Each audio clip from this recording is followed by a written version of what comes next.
Sveiki visi, esu Mantas. Čia kaip juokaudavo kolegos per teleką, tikriausiai daug kas matėt, kaip prasidėjo karas.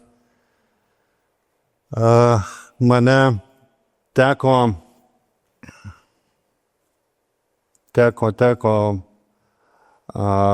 patirtą situaciją tiesiogiai. Ir šiandien girdėjom daug įvairių pristatymų. Mano pristatymas bus kažkiek kitoks, bent jau pasistengsiu padaryti kitokį, nes visiems jau truputį gal ir pavargote, ne? Pavadinimas gal labai sudėtingas, tai nekreipkite dėmesio, tiesiog reikėjo Robertai to pavadinimo, skambaus, gražaus. Tai aš jį sugalvojau, bet iš esmės papasakosiu jums tą savo gyvenimo etapą, kurį praėjau, ką mačiau, ką patyriau.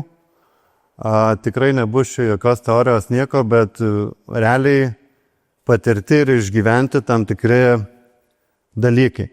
Pagrindinė žinutė, čia šitos frazės visiems tikriausiai gerai žinoma, daug kas ją sako, kas žino, kam tai ištvers bet kokį kaipą. Iš esmės galvoju dabar man du žodžiai – prasmė. Ir antras svarbus dalykas, tada ir dabar tikriausiai visiems, kas liečia karo kontekstą, tai noras padėti. Tai du kertiniai pojūčiai galbūt viduje, kurie su visa pagarba Raudonam kryžiui ir visiems savanoriam veda ir vedė, ir dar veda vis, ir tikėsimės vis iki galo noras ir prasmė padėti žmonėm. Kaip viskas prasidėjo 24 diena, kaip šiandien atsimenu, važiuojam prieš Marijampolės VPK, Alytaus VPK žaisti krepšinį. Sėkmingai gaunam malkų su chebra, kaip čia šiandien skambėjo. Einam į dušą ir sulaukiu vadovo skambučio, žinai, sako, čia karas prasidėjo, reikės pakoordinuoti centrą. Na, gerai, pakoordinuosiu, jokių problemų, kadangi tuo metu ėjau reagavimo skyriaus viršininko pareigas, tai pirma mintis šovė tokia, tai ten siūsim kelis ekipažus, papatruliuos, užtikrins viešąją tvarką ir čia jokių problemų, sutvarkysim, čia nesudėtinga. Na ir tada važiuojam namo, atsiverčiu paštą tarnybinį ir gaunu štai tokį laišką, kuris adresuotas visiems nevyriausybininkam. Tai yra Maisto bankas, Raudonas kryžius, Karitas, Šauliai, na ir ten dar ir ministerijos ir panašiai. Patarėja ministrės, būtent parašo tokį laišką ir aišku, man atsiunčia kopiją. Šitą laišką perskaičiau 3 kartus ir pirma mintis, čia ekipažų jau neužteks 2. Čia kažkas bus rimčiau. Tada išdrįsau savo tiesiogiai ne vadovui skambinau, bet štai tuo nurodytų telefono numerį, berods dar ten buvo, gal ir mobilus. Paskambinu štai patarėjai ir paklausiu, sakau, gal galit man paaiškinti, ką čia man reiks daryti. Tai tada paaiškinau. Ir supratau vieną iš to paaiškinimo, kad valstybė tuo metu neturėjo mechanizmo ir nežinojom, kaip tą padaryti, kaip tą sukurti, ką po to, kaip pamatysite, sukūrėm. Valstybė nežinojo ir neturėjo netgi resursų, kaip tą padaryti, bet kažkaip mums pavyko. Tai va, tokia žinutė, kas po jo sekė, grįžau, buvo gal jau 5 vakaro, nuėjau į savivaldybę, pas administracijos direktorę, nes natūralu savivaldybė jau irgi žinojo tą informaciją, nes per juos ieškojo patalpų ir panašiai. Ir atsisėdę, nežinau iki kiek, ten iki vėlyvo vakaro, galvojame, mąstėme, ką daryti toliau, ko čia pradės. Na ir pradėjom, kaip ir minėjo Raudono kryžiaus atstovė, vieni pirmųjų, ne vieni, bet pirmi. jau 25 dieną, kaip matote, tai reiškia sekančios dienos, sekančią dieną, po to gauto laiško, turėjome atsidarę pirmąjį Lietuvoje centrą. Tai aišku, pradžioje visko trūko, nieko nebuvo daug, trūko tiek savanorių, trūko tiek lovų, tiek maisto paketų, tiek įvairiausių kitų higienos priemonių, būtinų daiktų ir panašiai. Po mūsų įsikūrimo, dar kaip matote, buvo įkurti 6 centrai. Kolegos važiavo iš mūsų centro mokintis pas mus, kaip tą dalyką sukoordinuoti, kaip tą dalyką padaryti, kaip jis turėtų veikti bent jau pagal mūsų pavyzdį. Džiugino tai, kad kodėl pasirinko tą visą procesą koordinuoti VRM būtent policijos pareigūnam. Tai sakinys buvo labai paprastas. Krizinių situacijų metu jūs visada kažkaip ištempėt, suvaldot tas situacijas. Tai ir tada pabandėm ją kažkaip ištempti ir suvaldyti. Pasipaikuosiu ir pasakysiu, kaip mes Alytui susitikę visi su savanoriais, su tais, kurie ten dirba žmonės, kažkada juokaujam, sukūrėm valstybinę įstaigą. Sukūrėm valstybinę įstaigą, kuri gebėjo veikti be atlyginimų, tiesiog prasmės, noro padėti dėka, žmonės atėjo ir darė. Kaip matote, buvo daug tiek nevyriausybinių organizacijų, tiek užimtumo tarnyba, tiek šauliai. Buvo daug ir žmonių, daug nuomonių įsiskyrimo, daug diskusijų, ką darysim, kaip darysim. 5 ar 8 kartus berods pakeitėm visą išdėstymą centre, kaip viskas turėtų veikti, bet kažkaip tą mechanizmą atidirbau. Čia žemai lenkiu galvą Raudonajam kryžiui, kurie abiejų tų procesų tikriausiai būtumėm nesudėlioję, nes jų dėka sukoordinavom tuos visus galimus procesus, kaip jie turėtų ten veikti viduje ir kas ten turėtų būti daroma. Bet įdomiausia prasidėjo tada, kai jau sukoordinavom, atrodė viskas čia puiku, o jų darbo principas savanorių pagristas, kad jie keičiasi, na kaip ir mes policijai keičiasi, kas 6 berods valandos, ten var 8, lyg tai savanoriai. Ką reiškia savanoriai, tai žmonės tiesiog iš miesto atsistoja į tam tikrus postus, kur mes ten numatome, ten valgykloje kažkas prižiūri tvarką, kažkas lovas ten gal kloja. Na ir ką, jie tos tvarkos nežino, arba kiekvienas įsivaizduoja savai, kokia jinai turėtų būti. Algoritmą sudėliojam, paleidžiam, po pusdienio atini, viskas sugriauta, viskas vėl reikia kurti iš naujo. Tai taip vargom, savaitę tai tikrai, kol jau visi supratom, ką turime daryti, kaip ir kaip tas lyg ir turėtų veikti.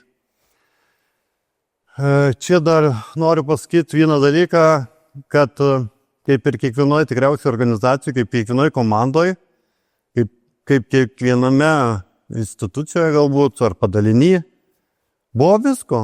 Buvo pasakyta, reiktų tai buvo paprašyta, gal vis daugiau ir neteikit, ačiū tada. Visko buvo, nuomonių įsiskirimas normalu, čia gal kaip komandos formavime, bangavimo procesą praėjom, džiugu, kad sėkmingai ir paskui įsivažiavom. Kaip ir minėjau, kūrėm ir algoritmus, paišėm, čia paišyta buvo, atsimenu, labai naktį tikriausiai sėdėjau, braižiau, bandėm rodyti žmonėm, aiškint, kaip turėtų būti daroma, kaip turėtų vykti procesas, čia gal mūsų iš policijos atsineštas tas algoritmų procesas, kurį labai mėgstam ir piešiamės, kaip jis turėtų atrodyti ir veikti, tai čia tiesiog vizualiai. Ir ką padarėm, ką teikėm, tai vėlgi noriu pabrėžti, nevyriausybininkai pagrindė ir savanoriai, tai reiškia miesto žmonės, kurie teikia, kaip matote, kokias paslaugas. Tai žmonės ir pamaitindavom, ir jeigu reikia aprengdavom, ir migracija ten pat dirbo ir surasdavom namus. Visi tikriausiai girdėjo tą neskambę VŠI stiprus kartu ir kaip ieškojo namų stiprus kartu nesurasdavo namus žmonėm atvykusim, kurie neturėdavo kur gyventi.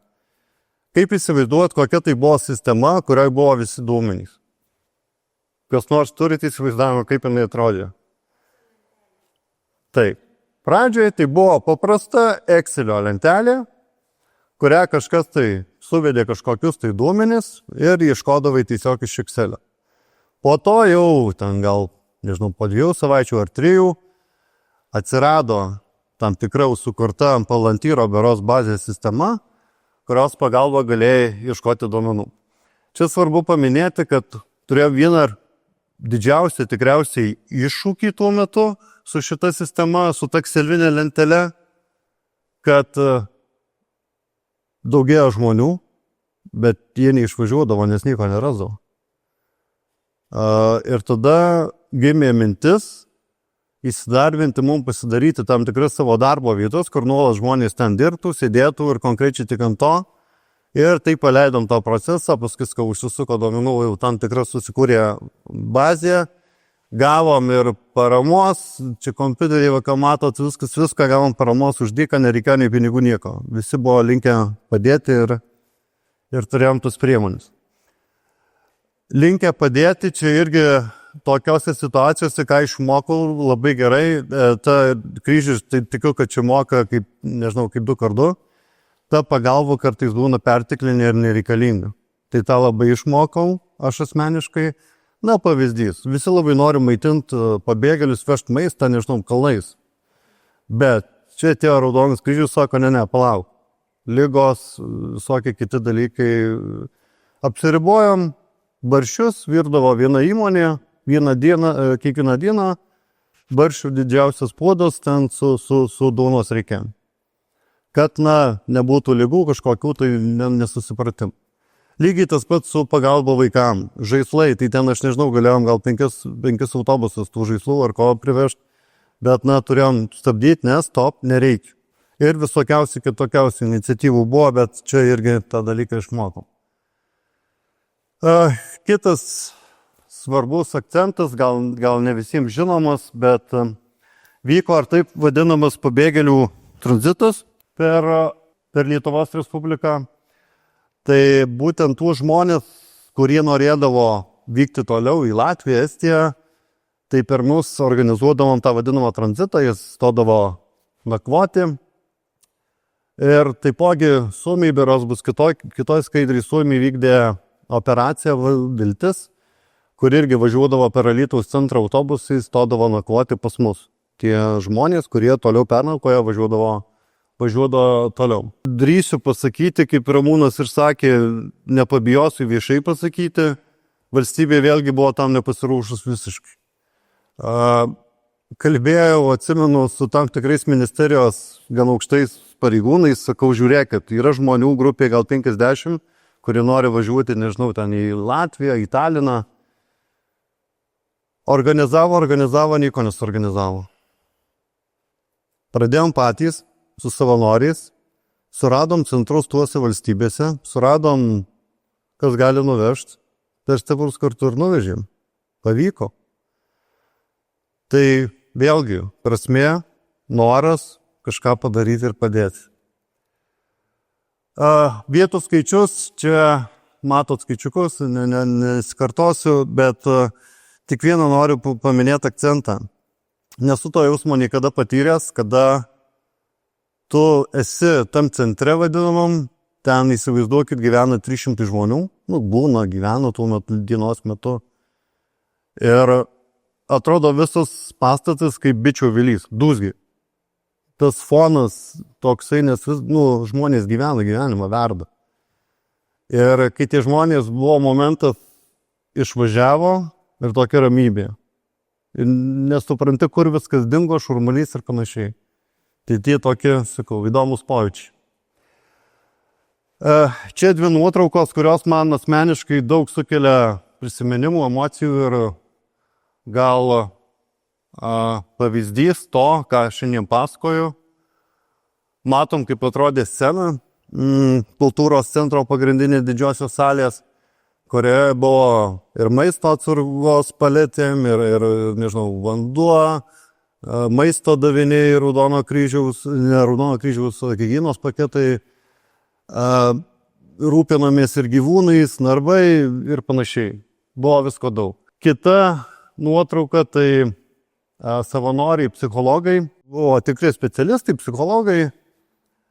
Ir kaip jie atsirado per patirtis.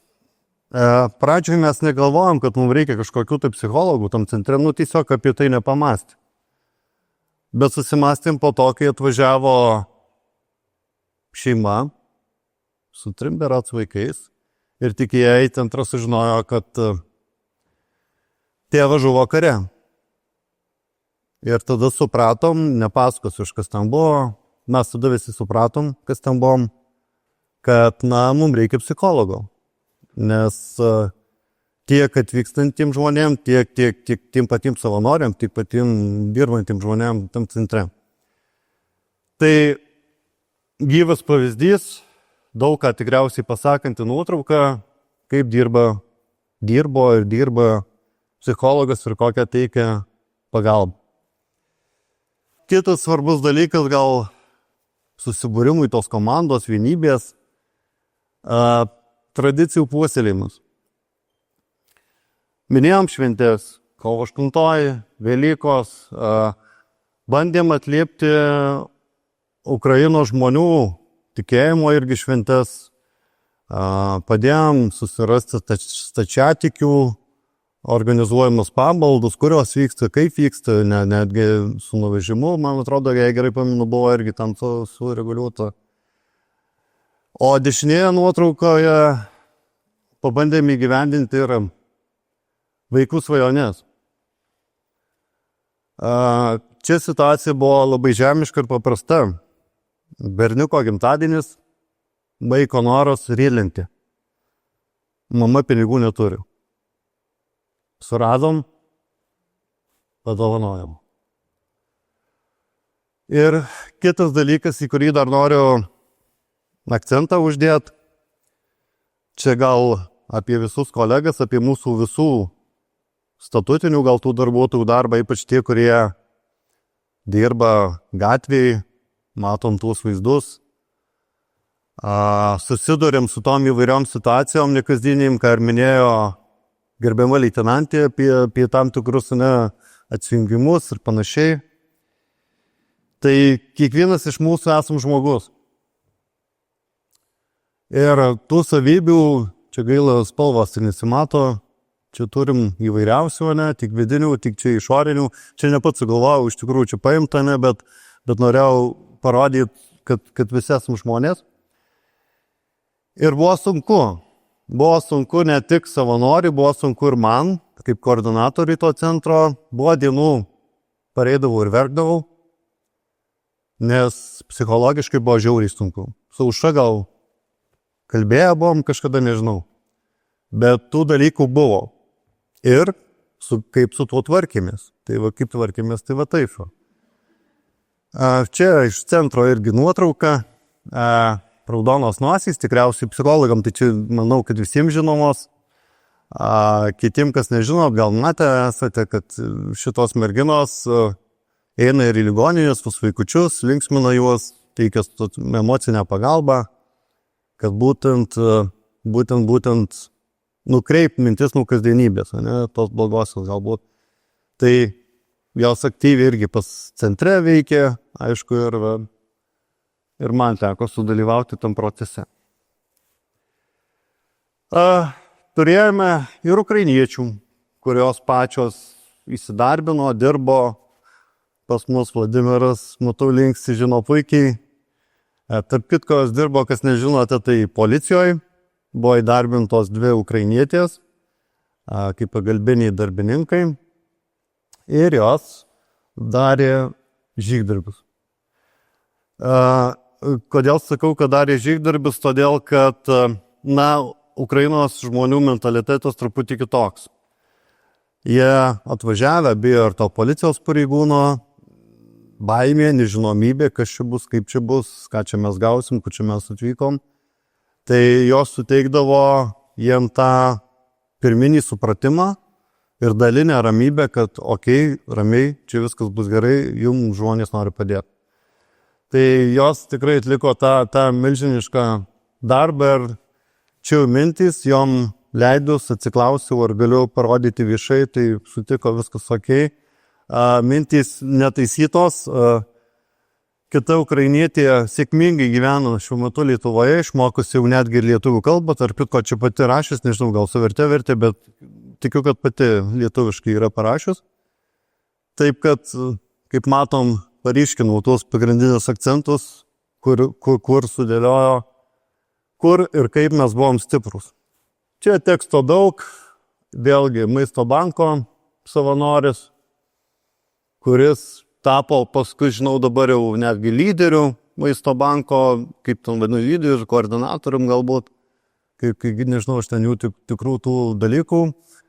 Tarp kitko, šitas žmogus susirado ir savo gyvenimo meilę centre, sukūrė šeimą, turi labai gražią dabar dukrą, bet dar metų berot nėra. Tai kur ta sėkmės formulė, ne? Čia toks neriškus matosi ratas. Išskiriau tokius pagrindinius dalykus, kur manau ir ne tik tam centre, bet kiekvienoj bendruomeniai, kiekvienam mūsų padalinyje, ar ten, nežinau, žmonių grupiai, kur dirbame, kur kartu veikiame. Tai tie dalykai tikriausiai yra pagrindiniai. Ir šiuo atveju, apie kurį pasakoju, tai tikriausiai buvo akcentas, prasmė ir, kaip minėjau, noras padėti. Truputis statistikos, tai kągi čia ten mes nuveikėm, labai trumpai. Atvykusių asmenų dinamika, kaip matos, skaičiai buvo drastiški. Pirmom dienom turėjome vieną dieną 378 atvykusių žmonės. Tai bent jau galima visi įsivaizduoti, ką tai reiškia visus juos pamaitinti, duoti higieną, aprodyti, apnakvindinti, patalinės, ir visi kiti poreikiai, nakvynės ieškojimas ir panašiai. Ir čia apgyvendinu. Tai reiškia, kurie atvykdavo, tai ne visi būdavo apgyvendinami, kiti turėdavo gal kur gyventi, tik atvykdavo gauti tam tikrų tų vadinamų higienos paketų ar ten maisto davinių. Irgi ta dinamika kito ir tų nakvojančių, kaip matot, būdavo ar 150. Ir paskui, aišku, slobo tie duomenys, bet pradžia buvo tikrai sudėtinga ir iššūkių buvo daug. Tiesa, tokį kredo turiu, žinau, gal mano kolegos čia šiandien yra jau keli. Visada vadovaujuosi ir čia vadovaujuosi, žinau, ir savivaldybė, ir savanoriai. Pas mus problemų niekada nebūdavo, būdavo tik iššūkiai, su kuriais, reikia susidoroti. Ir pabaigai, čia Alytaus kultūros centro, kuriame buvo pabėgėlių centras įkurtas, pagrindinės salės nuotraukų, kur buvo, kaip rodžiau, maisto paketai ir panašiai. Tekdavo šitoj salėje vienam pasidėti, tarp kitko labai fainai, žinokit, vienam atsisėsti ir pasidėti. Ir pagalvoti, pamastyti, ką daryti toliau. Tekdavo ir savanorių ašaras nubraukti. Iš nuovargio. Sakai, važiuoju, gal tu palsėsi, kai per parą dirba 20 valandų, važiuoju už 2 valandų, žiūrai, kad jisai vėl čia ir vėl daro. Tai pabaigai, nužu Ukrainą. Ačiū visiems.